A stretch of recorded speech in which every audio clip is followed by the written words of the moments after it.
Hello everyone and welcome back to our winter interlude. Oh my gosh, I'm so ready for spring and I'm sure the rest of you are as well. And here we are counting down the days to our Seedy Monday, where you'll be able to phone in your requests for seeds from our seed library. I want to give a really big thank you to Hawthorne Seeds, who are a tremendous partner this year and have donated so many of the seeds.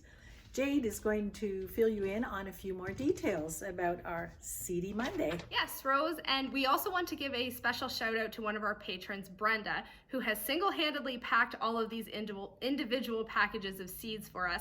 Without her, we would not be as prepared as we are, so thank you from the bottom of our hearts.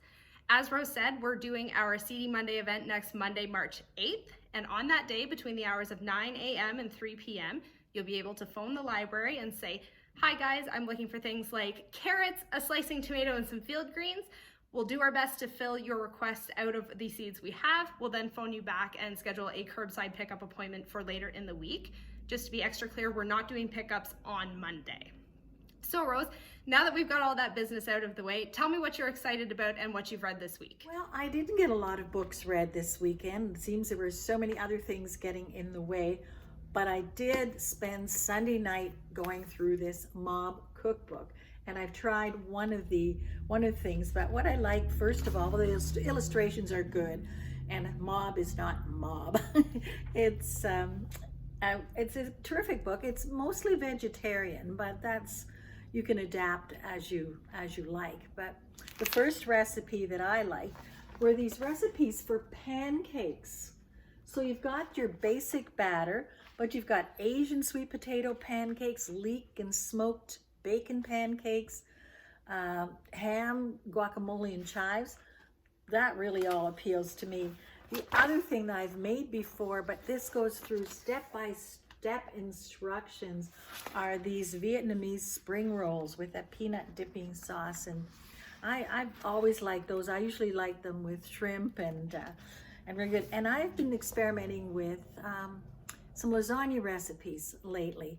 And I recently tried one that was lasagna we made with ricotta noodles, and it was amazing. But this one, spinach, ricotta, and butternut squash lasagna, I thought was worth a try. It looks yummy, doesn't it? And then I think the final one, I have been forever curious. I've made my own pittas and some flatbreads, but there's a really easy flatbread recipe here. And you know how when you buy them in the grocery store, they're sort of gummy and yeah, but this with your own recipe, making them from scratch, and so easy. Self-rising flour, yogurt, and you're done, just about done. So I'd like to recommend this book for you to try. It's going back on the shelf. Mob Kitchen by Ben Levis. Oh, Rose, that sounds like an interesting cookbook to cook out of, and I'm looking forward to doing that myself. This week I have an interesting audiobook for you guys called His and Hers by Alice Feeney. Now, I think this is a good example of an audiobook where narration can really make or break the audiobook.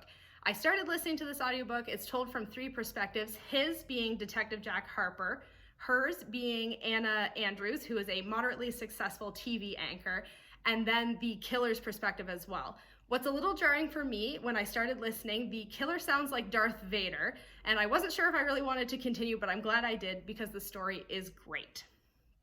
Set in a quaint British town called Blackdown, this is where Detective Jack Harper has grown up, along with a lot of the other characters we meet, including his ex-wife, Anna Andrews. More and more bodies keep piling up with connections to Anna Andrews and Detective Jack Harper. You as a reader are left trying to figure out who's actually telling the truth and who's responsible for committing these murders. Once again, that's His and Hers by Alice Feeney.